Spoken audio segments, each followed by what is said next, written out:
A man who should have been stopped, but wasn't. In the summer of 1968, Los Angeles police received a chilling call. A beige car with no license plates had been seen following a little girl along Sunset Boulevard. 8-year-old Tally Shapiro was walking to school when a stranger pulled up beside her and convinced her to get inside his car. A witness followed and alerted police.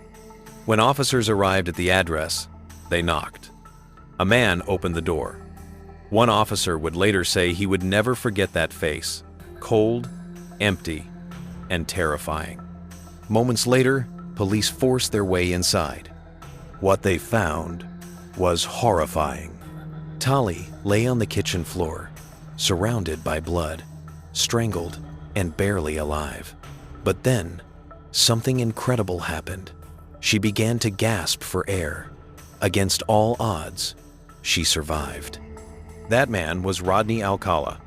Inside his home, police found cameras, photography equipment, and disturbing images of young girls. Alcala escaped out the back door and vanished. Years later, his darkness followed him across the country. In New York City, 1971, flight attendant Cornelia Crilly was found murdered in her apartment. She had been strangled. The case went cold.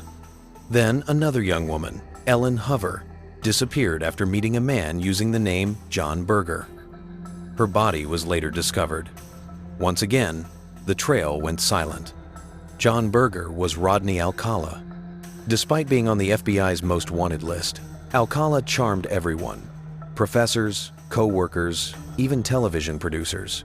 In a shocking twist, he appeared as a contestant on The Dating Game. Viewers saw a smiling, confident man. They had no idea he was a serial predator. In 1979, 12-year-old Robin Samso vanished after meeting a man with a camera at a California beach. Her remains were found weeks later in the mountains. This time, Alcala could not run.